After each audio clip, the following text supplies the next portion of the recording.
Good morning. It is my pleasure to be here with you all this morning at Shawnee Mission Unitarian Universalist Church.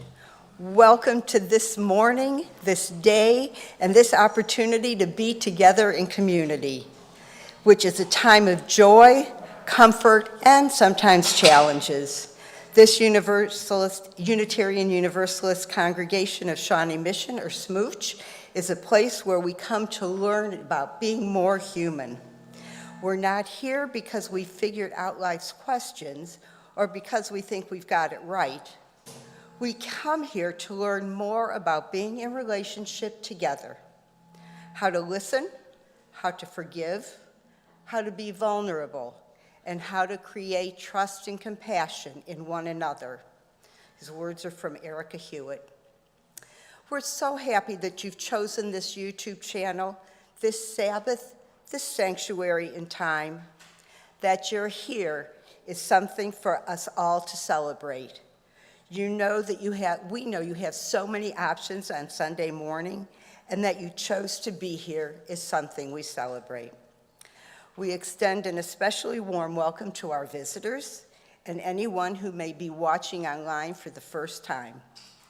We'll be waiting to welcome you at the welcome desk after the service. Remember, we were all newcomers once. And if you're joining us online, please say hello in the chat. And now I welcome everyone to rise and greet each other. If you're online, please say hi or wave in the chat.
And now we have a few announcements.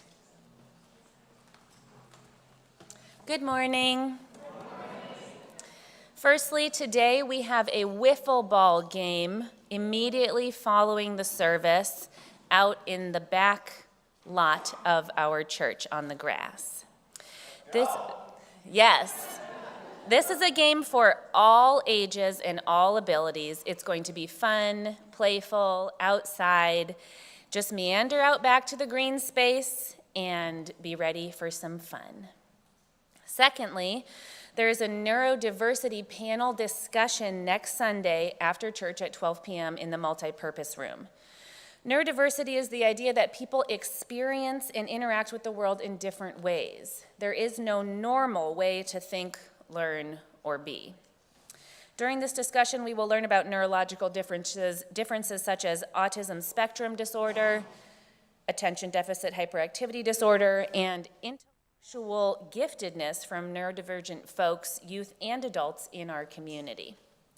You will learn how they experience the world, the gifts and challenges of being neurodivergent, and the actions we can take as a community to create welcoming and accessible spaces that benefit everyone. This is a wonderful opportunity to learn and ask questions in a safe environment. And now we have a short announcement from Twyla regarding monitors.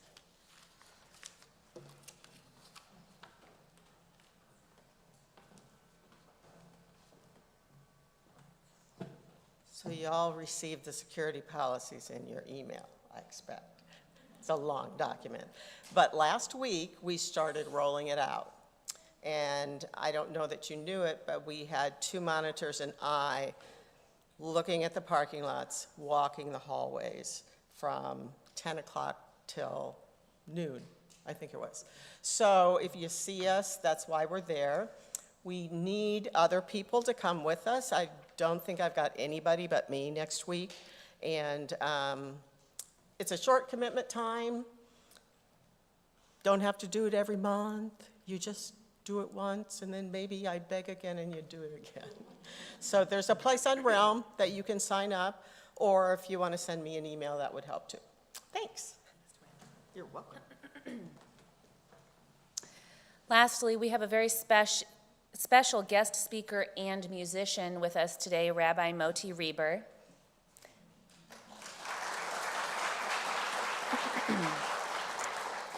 Reb Moti is the director of Kansas Interfaith Action, or KIFA, which is a statewide multi-faith issue advocacy organization that puts faith into action by educating, engaging, and advocating on behalf of people of faith and the public regarding critical social, economic, and climate justice issues. But he's not here today to speak to us about KIFA. Today, he's here simply as a rabbi leading us through the Jewish high holidays to speak to us of broken promises of our religions, promises kept by our religions, and the possibilities that come from keeping imagination and integrity open. I've known Reb Moti for a long time. We met while doing advocacy work with the Poor People's Campaign when we occupied the State House. And I've always held him and his work and his personal integrity in high esteem. Thank you so much for being here with us, Moti. We're honored to have you.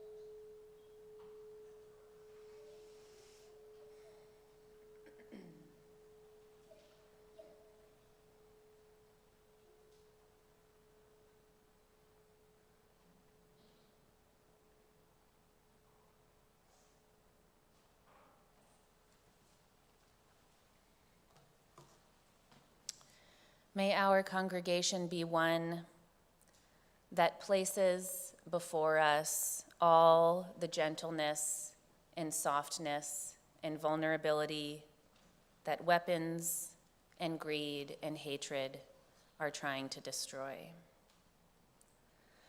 The still small voice says, "Arise, O gentleness, arise, O tenderness. Arise with your tears and your broken hearts. Arise together to join in song, in moments of silence, in sharing, in hopes that gentleness and softness endure."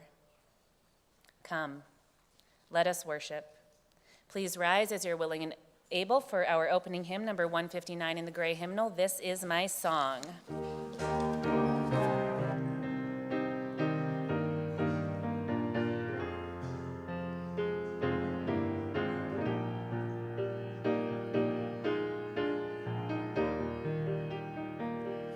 This is my song, a song for all the nations, a song of peace for lands of far and mine. This is my home, the country where my heart is. Here are my hopes, my dreams, my holy shrine. But other hearts in other lands are beating with hopes and dreams as true and high as mine. My country's skies are bluer than the ocean, and sunlight beams on on clover leaf and pine, but other lands have sunlight, dew, and clover, and the skies are everywhere as blue as mine. Oh, hear my song, a song for all the nations, a song of peace for their land and for mine.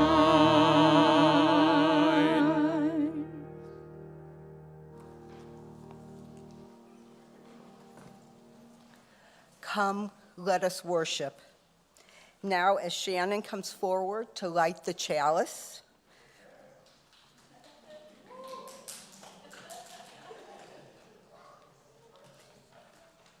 we invite you to join in reciting our covenant. Let us affirm that love is the doctrine of this church, the quest for truth is its sacrament, and service is its prayer. To dwell together in peace, to seek knowledge and freedom, to serve humanity in fellowship, to the end that all souls shall grow into harmony with the divine. Thus do we covenant with one another. And now it's a time for all ages. Dr. Jen is not here today, so I am taking her place. Can I have all the children come forward and their parents? Well, I guess not all the parents need to come up, but you may if you have a little child. Hi, everybody.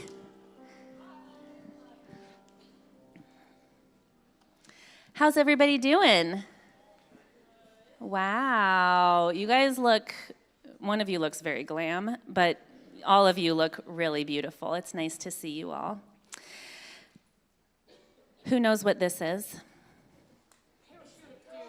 It's a parachute. It's not the parachute of doom. No, no, no, no. Quite the opposite. Quite the opposite. Yes, the point of the parachute is to not be doom. And in fact, we're going to have to really work to fit all of ourselves under this parachute. But challenge accepted or no? Yes. Okay. All right. So what we're going to imagine is that when we get under well, first of all, who's done a parachute? Okay. When we get under the parachute, we're going to imagine that a world that we've dreamed of together exists underneath it. So that when we get under the parachute, everything we dream of is true. Does that make sense? Okay. So let us begin with dreaming about you all, about children and youth. When you think about what you guys need in order to live happy, full, exciting lives, what do you think of? Yes? A listening ear. Mm-hmm. Down with the patriarchy. Yes? Your friends. Yeah? Candy? Yes, yes. Yeah? Money? Yeah? Toys? Let's see, yeah? Reliable food. Candy?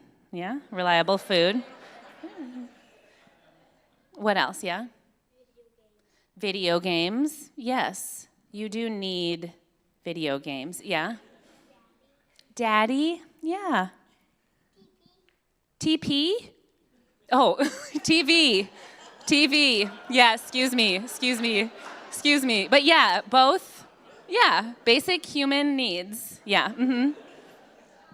Mama. Yeah. Yeah. So I'm hearing, yeah. Cats. Yeah, yeah. So I'm hearing that you need a whole lot of different things in order to live well. You need to have your family, you need to have food, you need to have your pets, you need to have joy, you need to have friends. You need a lot. And now let's say this is a world that we want for all children, right? Do you think that any one of you could do that by yourself?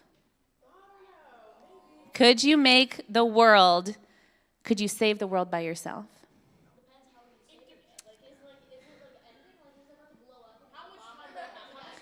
Yeah, okay, this existential question, I forgot that you guys were going to be here, so. World building. All right, the point is,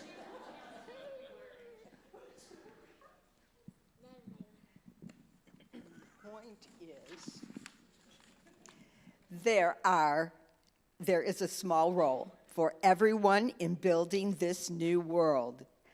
This reminds me of one of my favorite words, solidarity.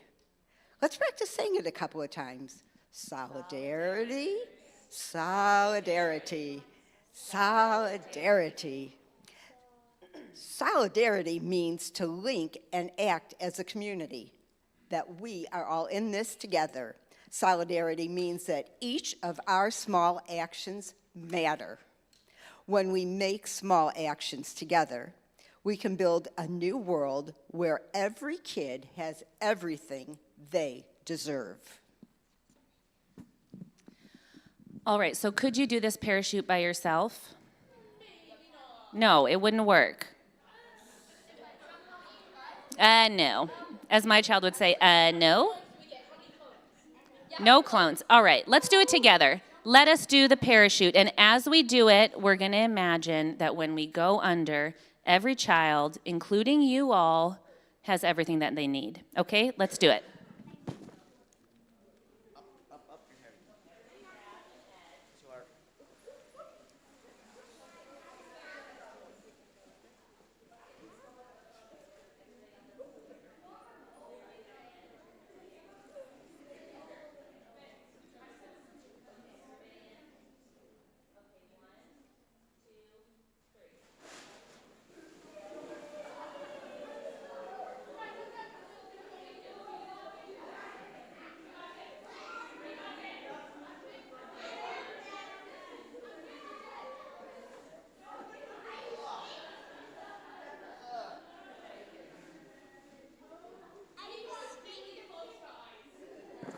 They tried to trap me under there. All right, children, you may go to your classes.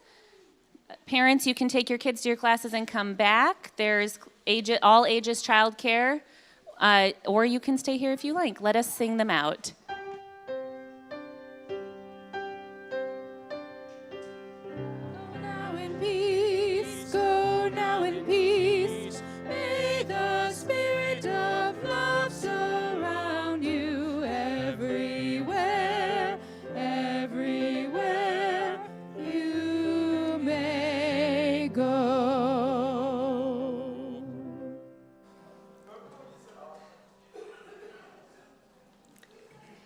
Each month, we as a community take time to reflect on a theme. The children do this in their classes, and we do it here in worship and in our small groups. This month, the theme is deep listening.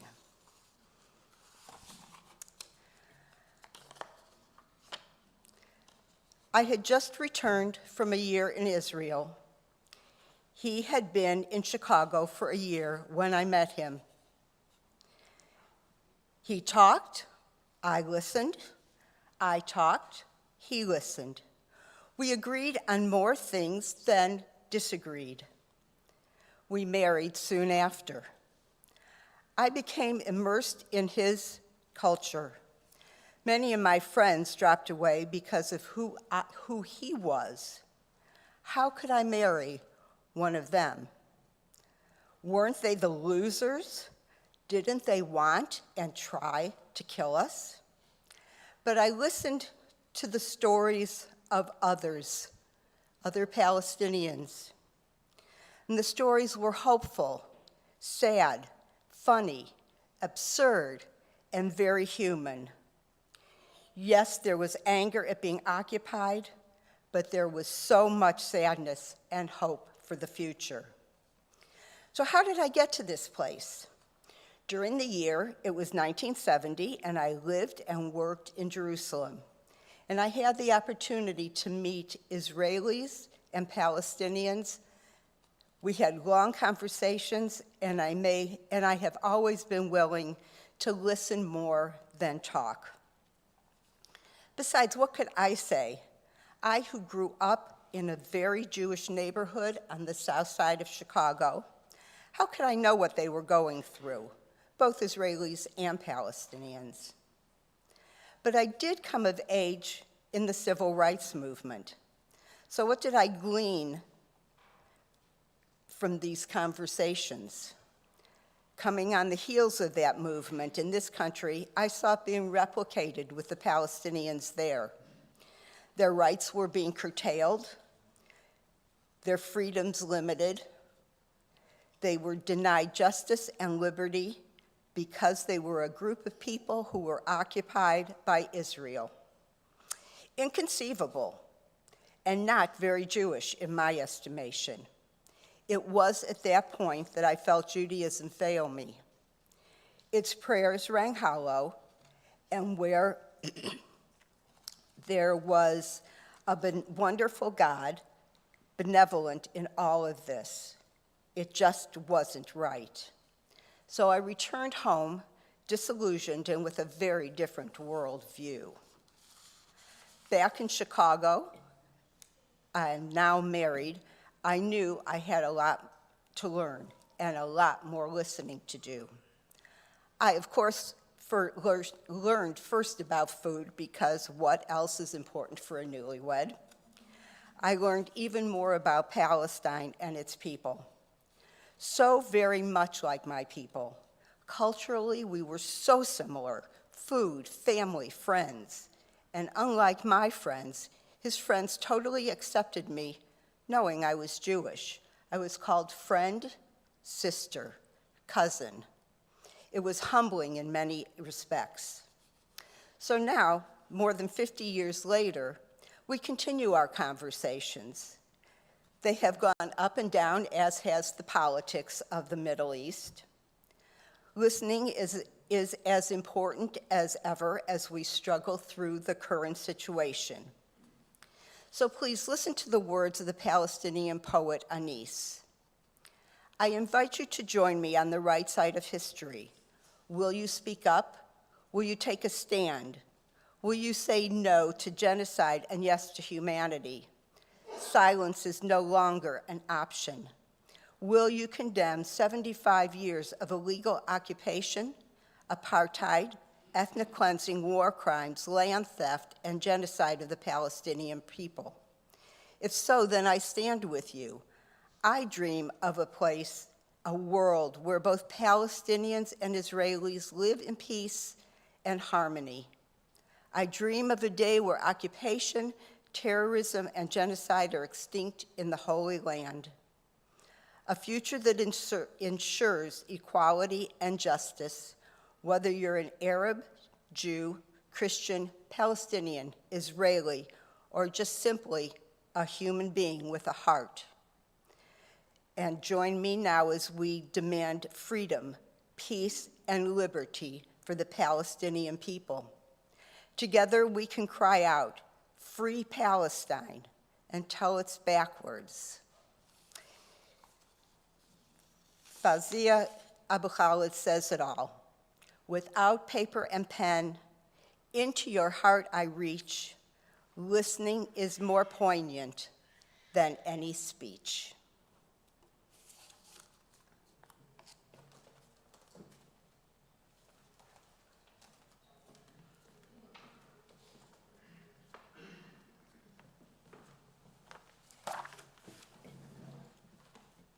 Hi, good morning.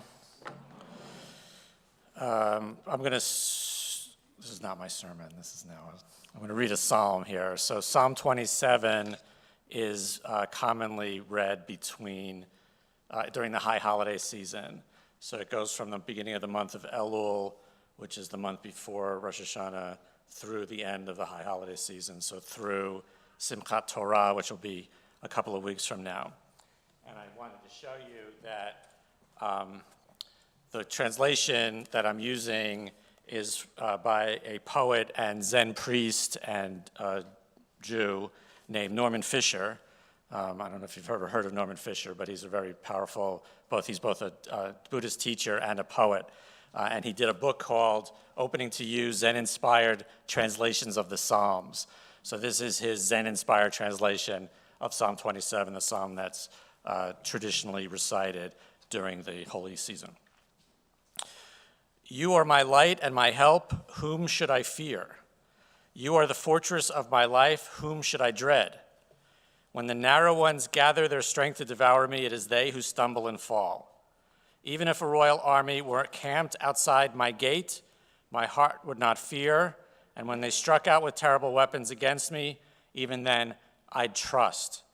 One thing I ask of you, one thing I hope, to live in your house all the days of my life, to behold your loveliness every morning in the light of your temple dawn.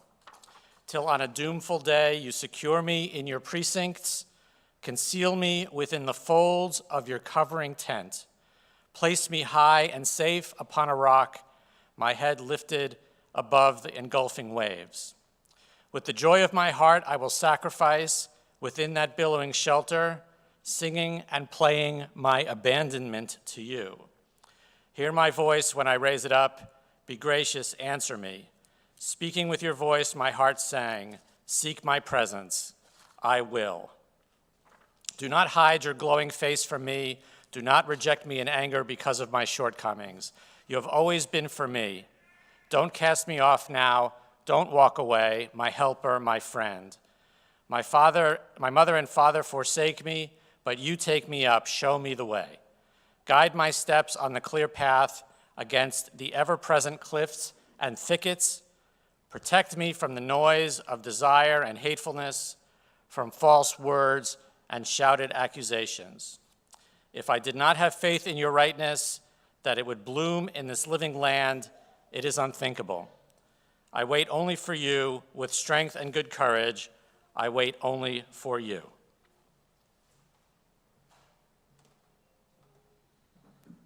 And I'm going to sing. There's a couple of lines from the psalm that are set to music. This particular setting is by a woman named Beth Hammond. And it's, I'll do it in Hebrew to begin with, and then I'll do it in English.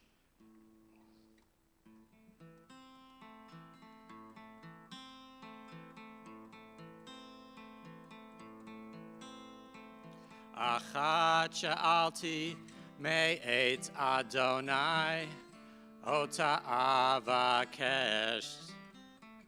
Achat she'alti me'et Adonai, ota avakesh.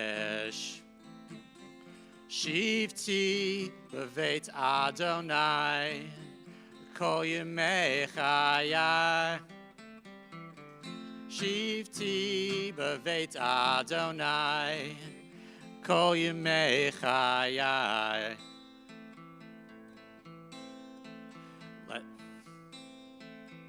Go to the English. One thing I ask of you, my God, this is what I ask. One thing I ask of you, my God, this is what I ask. Let me live in the shelter of your house all the days of my life. Let me live in the shelter of your house all the days of my life. I'll do the English one more time. And if you care to sing along, you may. One thing I ask of you, my God, this is what I ask. One thing I ask of you, my God, this is what I ask. Let me live in the shelter of your house all the days of my life. Let me live in the shelter of your house all the days of my life.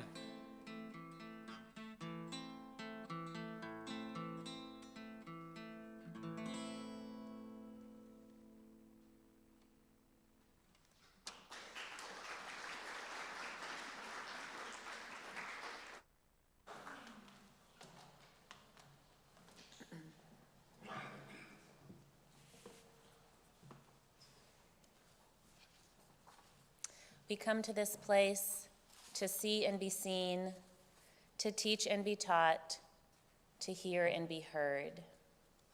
I invite you to reach over and nudge the person sitting next to you, reminding them and yourselves that we are gathered here in peace and in authenticity and in intention. We also come into this space to share our joys and sorrows. If you have a rare joy or a profound sorrow, I invite you now to come forward and briefly share in 2 to 3 sentences and light a candle.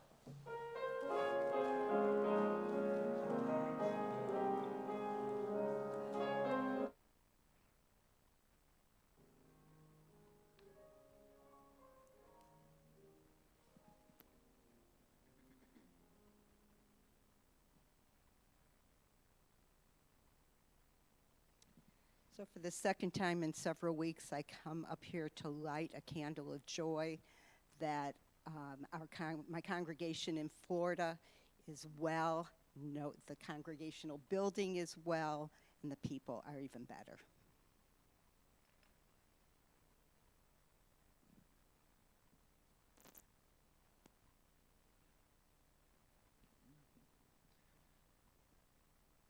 This Sunday is Pastor Appreciation Day. And Reverend Rose, I loved you from the first time I saw you as pastor of our church 8 years ago. And I love you even more for the pastor you have become to us today. So, Reverend Rose,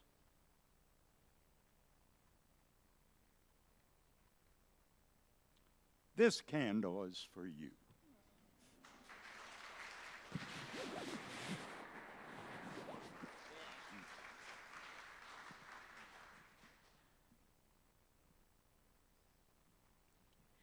My name is Vicki Trott, and I'm lighting 2 candles today. The first one is of sadness. My brother-in-law, Mike Lane, died Friday at the age of 67 from Lewy body dementia. Unfortunately, it's such a bad disease that when someone dies, it is a blessing that they're gone. And then I light a candle of joy because our first granddaughter was born on Tuesday. We now have 3 grandchildren. We had a little bit of a medical emergency, but everybody's doing well now. So I'm lighting this candle for Iris Lucille. And you know, the circle of life comes around in our family this past week.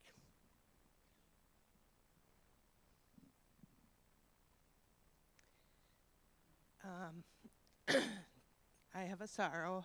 A good friend in the Twin Cities, her daughter was shot and killed by her husband and leaving an 18-month-old baby. So prayers to Val and in memory of Samaya.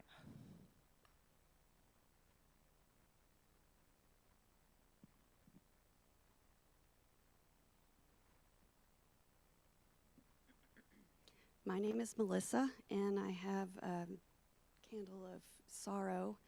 My daughter's long-term partner's mother went in the hospital a week ago Thursday, was admitted into the ICU, was put in a medical coma, and it's not going well.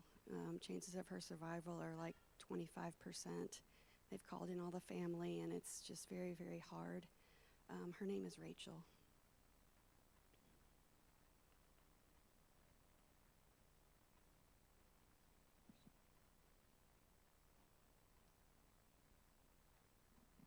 Hi, my name is Shawnee. We buried my mother yesterday, and she was happy for 90 years, but when she died, she was not. And so it is not a tragedy to see her go. I'm happy for her, and everything went well. My heart is full. It was wonderful to see all my family and so many of my friends from grade school through high school through college showed up, and it's a very nice service, 2 services, and I see why the funeral homes get paid the big bucks. I light the remaining candles for all the joys and sorrows that remain unspoken in the silent sanctuaries of our hearts. Please join me in song.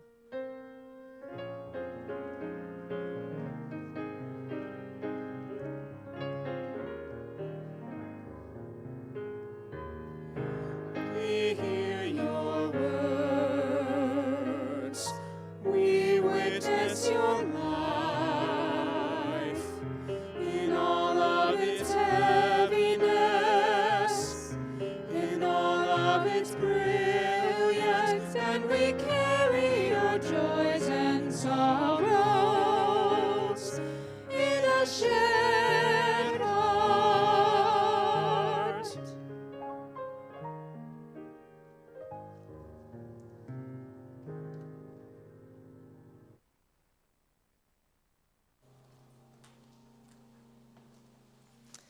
Please join me in a moment of silence and spoken word, perhaps putting your feet flat on the floor, taking a deep breath.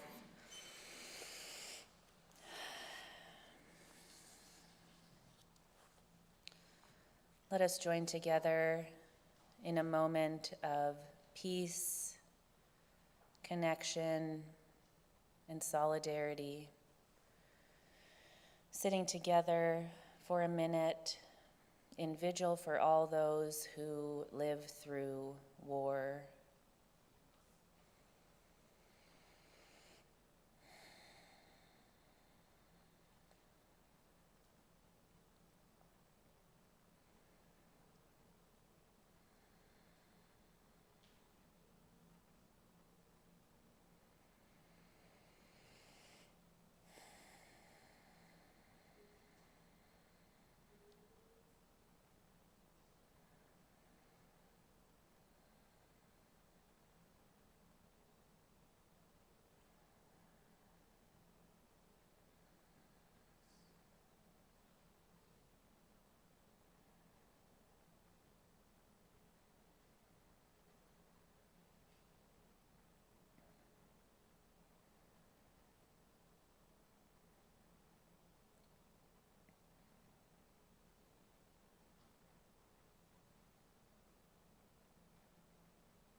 Knowing that war requires misunderstanding and hatred.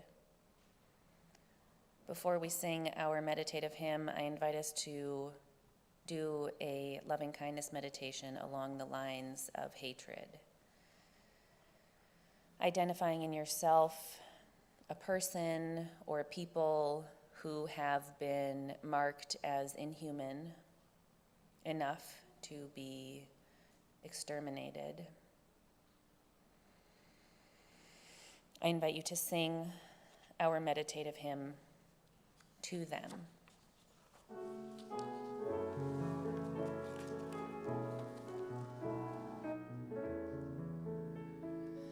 How could anyone ever tell you you were anything less than beautiful?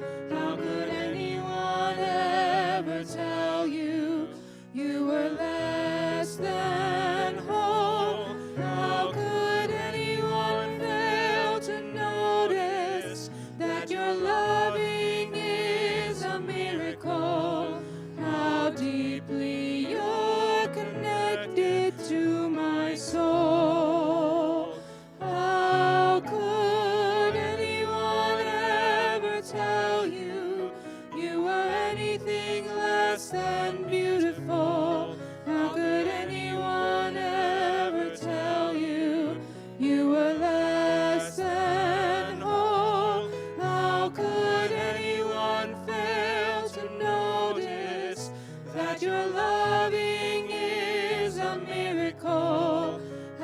deeply are connected to my soul.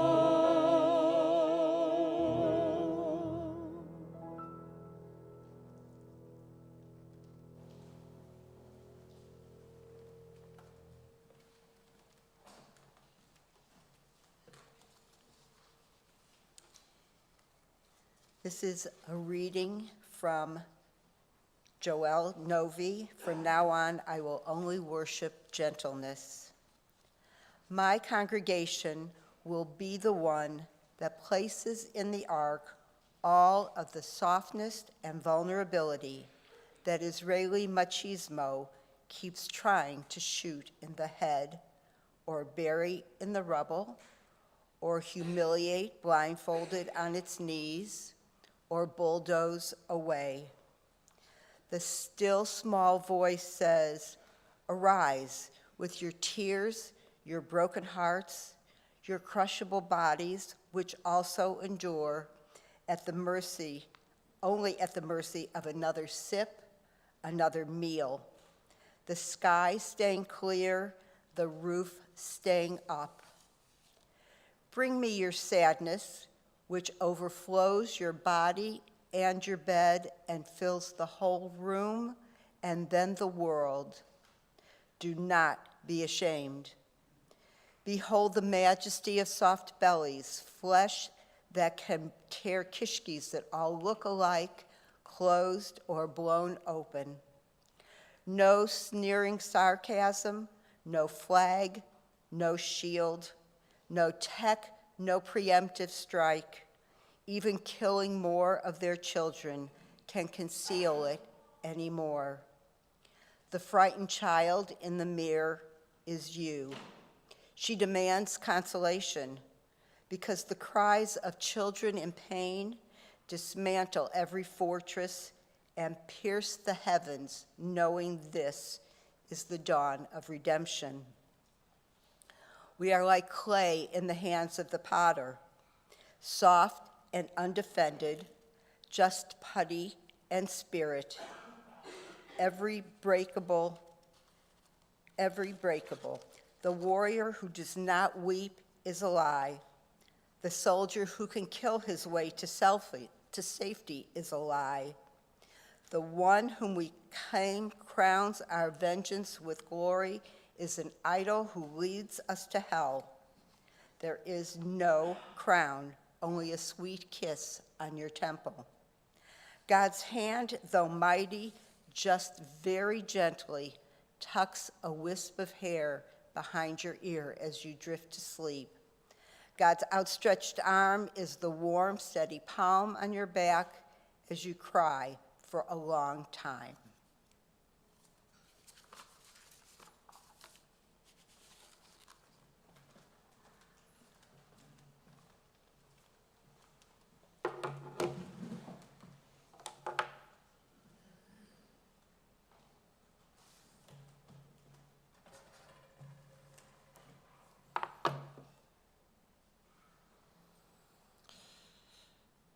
Good morning again.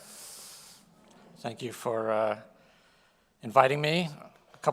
Several weeks ago, 6 weeks ago or so, I reached out to Reverend Rose to ask if I could borrow her pulpit on the Sunday closest to the high holidays because I have something to say and not really any place to say it. And she said yes, for which I'm grateful, because I'm here to talk about Israel, which is the proverbial third rail. Jews have always valued, longed for, and prayed toward the Holy Land. But the Zionist project of establishing a Jewish nation state in historical Palestine is about 150 years old. I came up in the years after the 1967 war, and we were raised with a lot of what I now recognize as propaganda. The plucky little state of Holocaust survivors and refugees under assault by the great faceless mass of Arabs, and why can't they leave us alone? During those years, Israel became not simply a part of contemporary Jewish identity, but perhaps its most important part. I'm not the first person to note that American Jews may not believe in God, they may not observe rituals, but for the last 50 or so years and today, if you express doubt about Israel in the wrong way, then you are not welcome in the tent. There have always been liberal Zionists supporting a Jewish state, but also territorial compromise with the Palestinians, which is called the two-state solution. For a long time, for most of my life, I was in that camp. The zenith, the acme of the zenith of liberal Zionism was during the government of Yitzhak Rabin in the early 1990s, when a compromise seemed not only possible, but imminent. But then Rabin was assassinated, Netanyahu took over, and that was the end of that. Netanyahu came to power with the explicit intention of scuttling the two-state solution. And that has been his project ever since. Settlement in the occupied territories has been going on all along, but after the Second Intifada in the early 2000s, it accelerated with previous red lines and restrictions in areas thought to be too close to Palestinian civilian areas eliminated. Occupation and settlement has become virtually a religious imperative, and the most right-wing elements in Israeli society, Israeli Jewish society, increasingly integrated into the mechanisms of government until today, when people who 20 years ago would not have been allowed to serve in the Knesset because of their racism are ministers in a government of, by, and for the settlers. Since the collapse of the peace process, Israel has treated the conflict as if it were a war that Israel had won, and with the Palestinians in the West Bank and Gaza treated as a subject population under military dictatorship. Israeli governments have allowed the settlers to do pretty much anything they want to, in the West Bank especially. There has been a tight embargo on goods going in and out of Gaza ever since Hamas took it over in 2007. There have been military incursions in Gaza with many civilian deaths in 2008, 2012, 2021, and of course, 2023, and going on till today.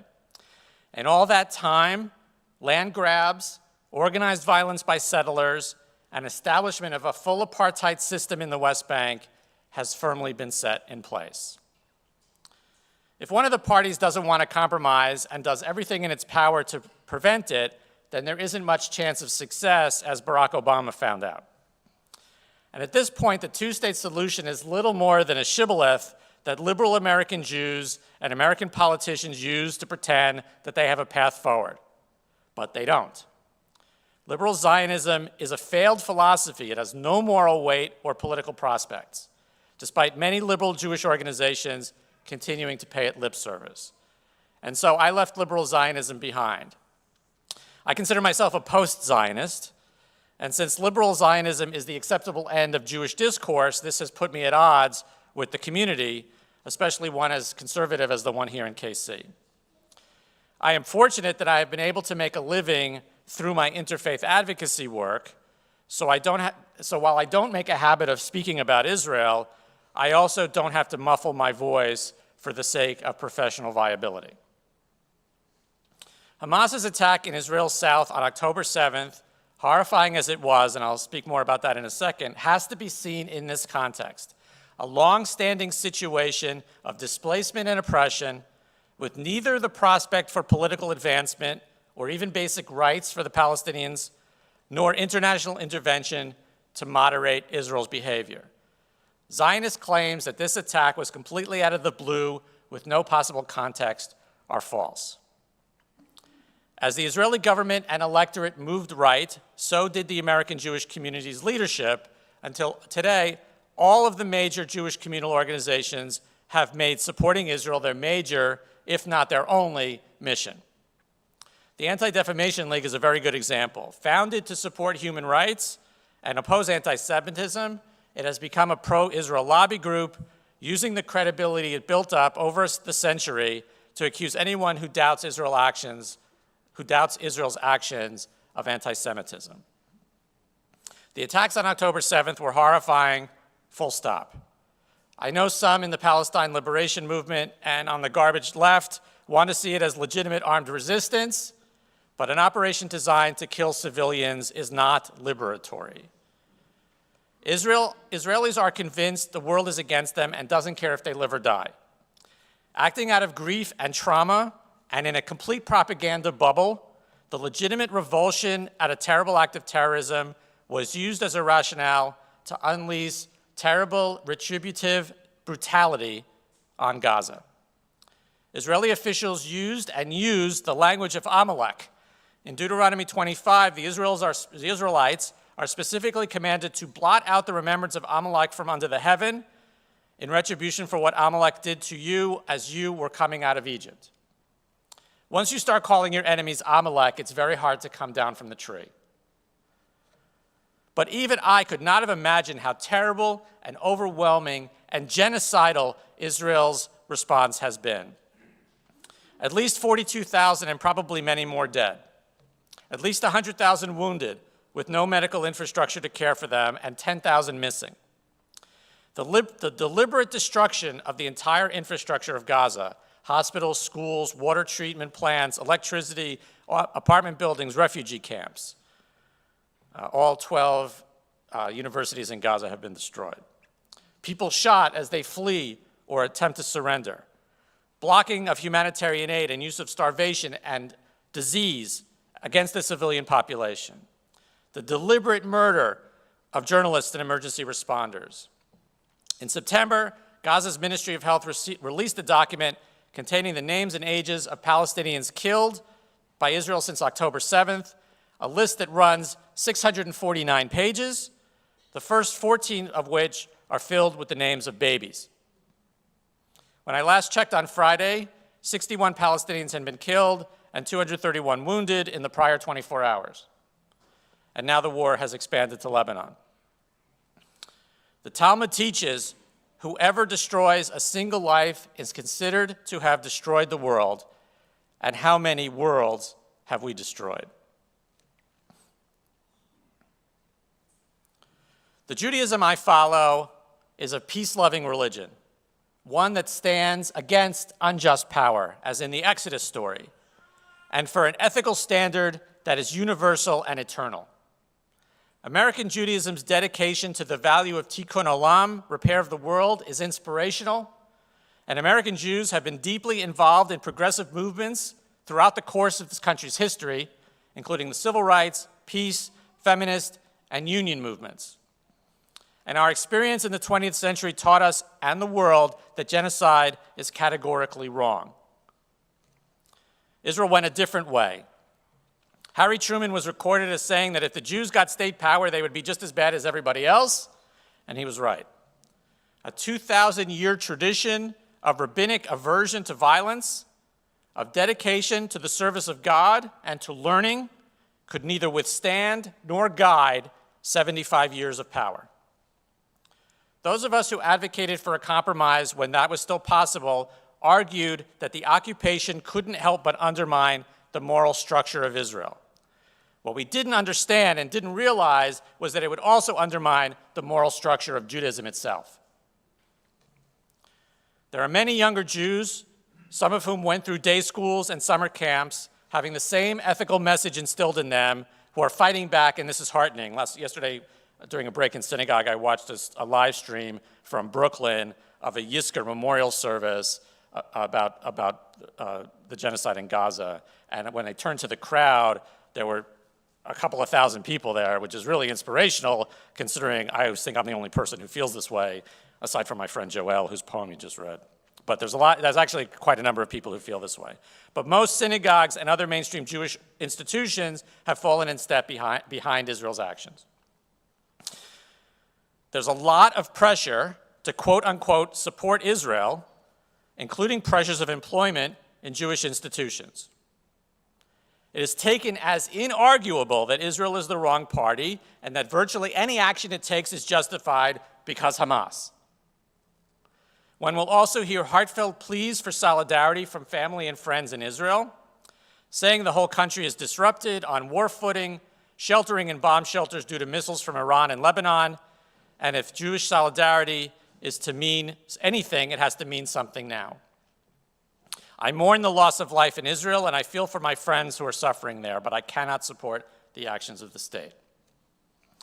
It is profoundly heartbreaking to find people that you respect and admire, teachers and friends, taking a position that seems so morally objectionable, and I know for a fact that they think the same thing about me. Relationships are fraying.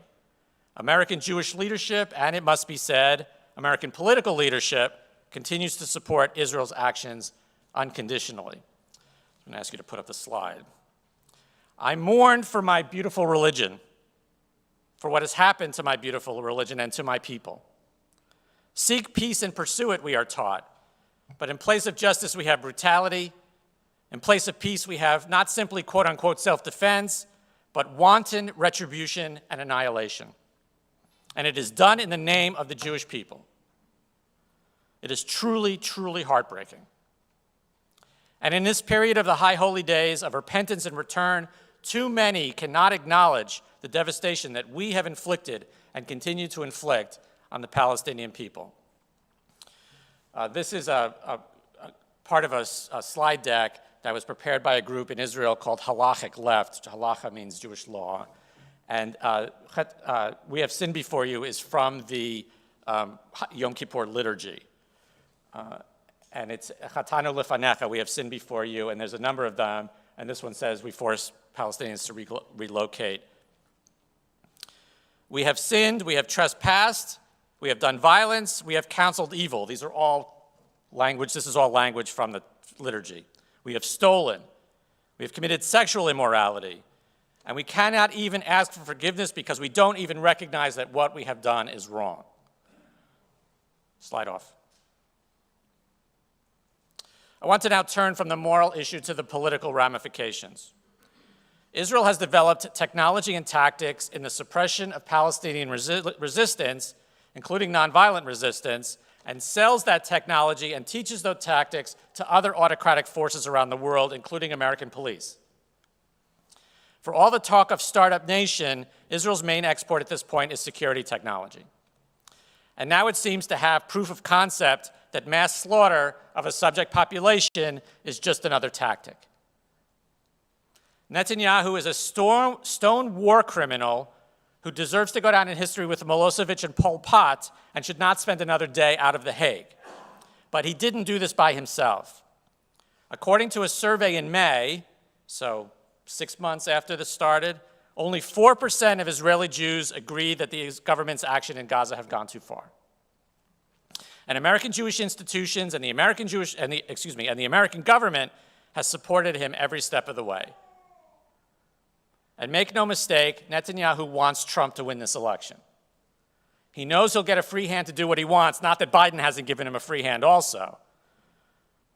The alliance between right-wing Jewish Zionists and evangelical Christians is deepening and is in opposition to everything that American Jews have always stood for in terms of separation of church and state, the acceptance and celebration of diversity, and the pursuit of justice and peace.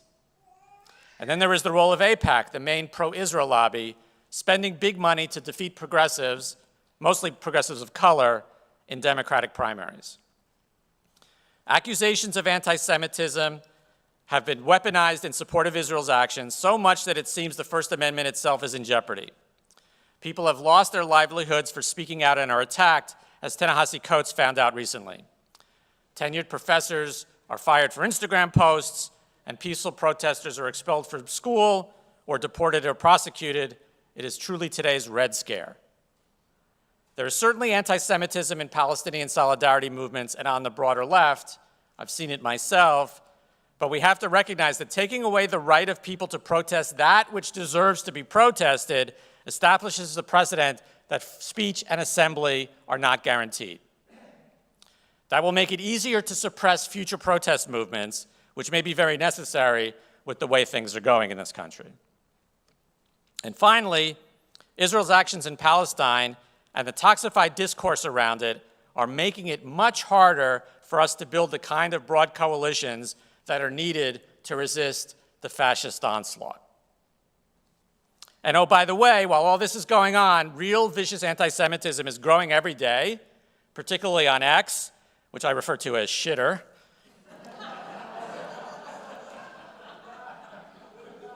X-itter is pronounced shitter. Tens of millions of messages every day leading to real harassment of real Jews. A major party's presidential candidate threatens that Jews will be blamed if he loses the election, and the ADL has nothing to say about any of this. I have a colleague who criticizes me because he thinks I'm being performative in front of non-Jews, and that I'm not taking into account the real concerns Jews have about safety in Israel or anti-Semitism because I have a largely non-Jewish audience. But to me, the moral issue is clear. Genocide is simply wrong, a crime, a sin, no matter what the provocation. It beggars belief that I even have to say it. If the choice is between supporting genocide and ethnic solidarity, then to me it's not really a choice. Lately, I've been thinking a lot about the language of promised land. The main narrative in the Torah is the exodus from Egypt and the journey across the desert to the promised land. The Torah, the 5 books of Moses, ends with Moses dying and the people on the cusp of entering the land. And at that moment, in the synagogue, we literally physically roll the Torah scroll back to the beginning and start again at the story of creation. So we finish with Moses at the end of Deuteronomy. We roll it all the way back to Genesis. They never enter the land. They enter the land in the books of the prophets, but not in the Torah itself. The promised land remains just that, a promise, inchoate and unrealized. The existence of the modern state of Israel has concretized this whole idea so that when we read of the promised land, we immediately think of the contemporary state of Israel. This constricts our ability to think of the term metaphorically and to imagine something better. We need to reclaim the idea or recognize the reality that we continue to live in exile, that the promise is yet to be realized.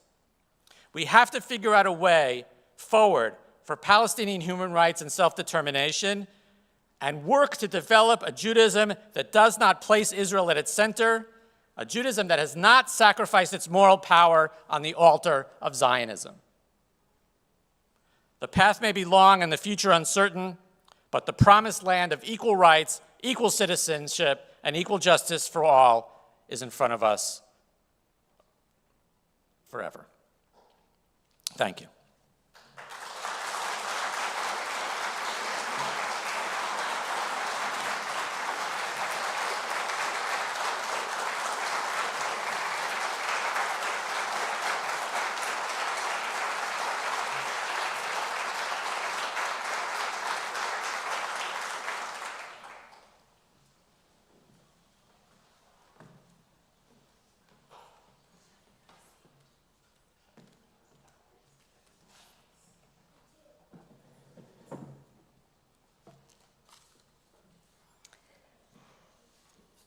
Your contributions are a tangible commitment to the mission and vision of SMUUCh.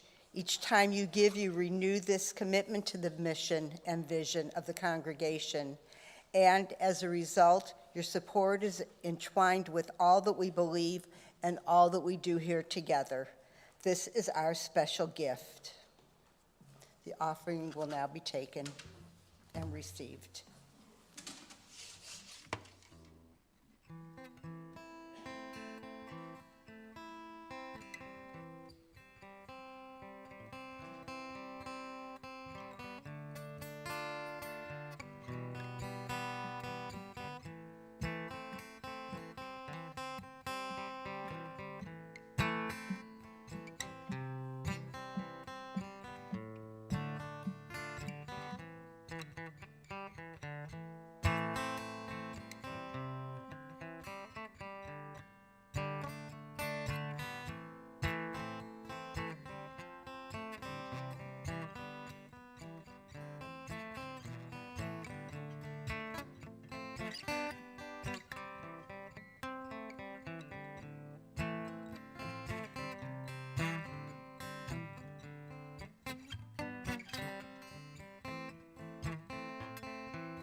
All right.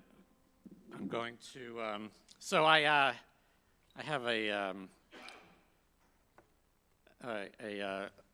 love for kind of, I got to tell you, I'm an aging hippie, I got to be honest with you. So I have a real, another sermon that I'll give you some other time is about how we no longer have the ability to think aspirationally, that we're stuck in kind of a dystopian imagination. I hinted at it at the end there. I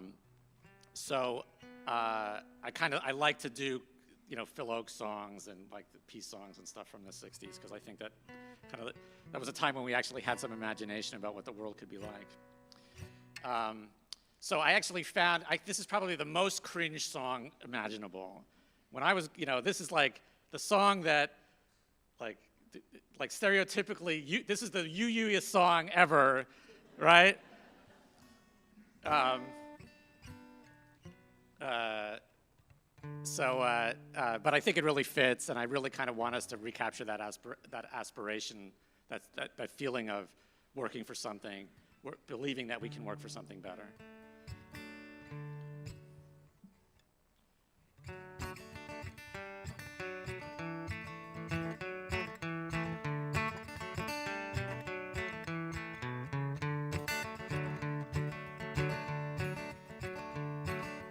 How many roads must a man walk down before you call him a man? And how many seas must a white dove sail before she sleeps in the sand? Yes, and how many times will the cannonballs fly before they are forever banned? The answer, my friend, is blowing in the wind. The answer is blowing in the wind.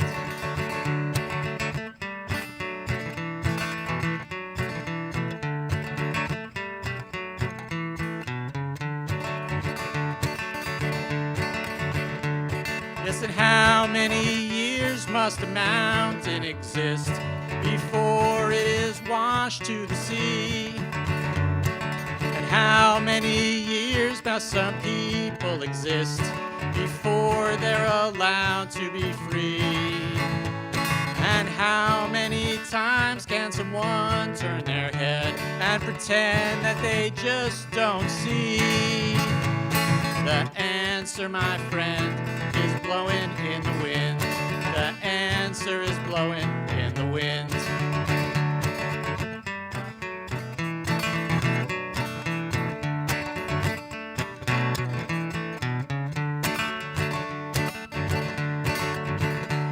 And how many times can a person look up before she can see the sky? And how many ears must one person have before they can hear people cry? And how many deaths will it take till they know that too many people have died?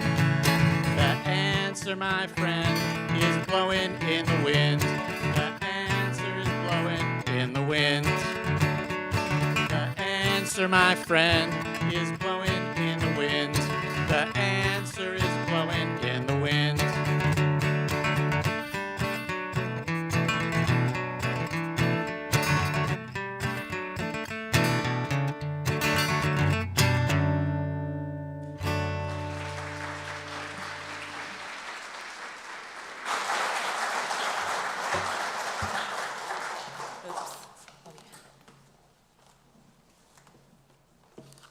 We extinguish this flame, but not the light of truth, the warmth of community, or the fire of commitment. We carry them in our until we are together again. Please stand for the closing hymn.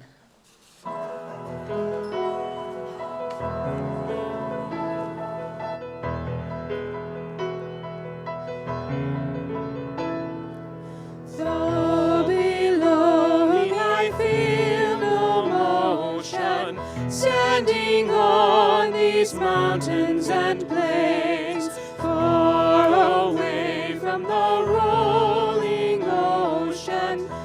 still my dry land heart can say, I've been sailing all my life now, never harbor or port have I known.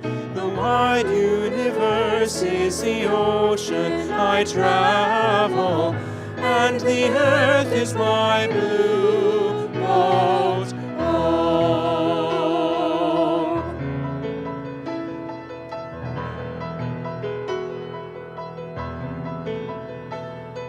Sun, my sail, and moon, my rudder, as I ply the starry sea, leaning over the edge in wonder, casting questions into the deep, drifting here with my ship's companions, all we kindred pilgrim souls, making our way by the light of the heavens in our beautiful blue boat home.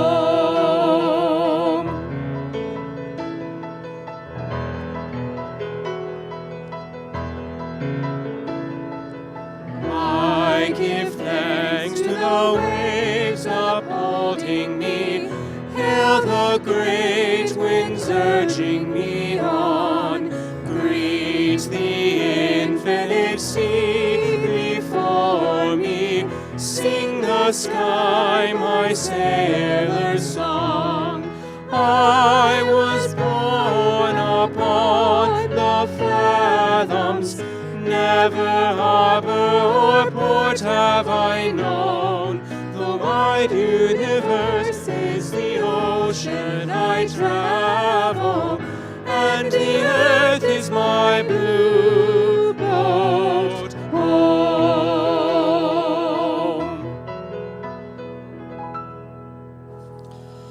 I found this benediction on the UU Worship Resources page, which is a great resource, and it's by a person named Jim McGaw. When I say go in peace, I don't mean go in mindless oblivion. When I say go in peace, I don't mean go without challenging yourself or others. When I say go in peace, I don't mean go in utter ease and comfort. When I say go in peace, I mean go in peace seeking justice. I mean go in peace committed to equal rights and opportunities for all. When I say go in peace, I mean go in the peace that is created when together we build communities of true solidarity, deep compassion, and fierce, unrelenting love. Go in peace.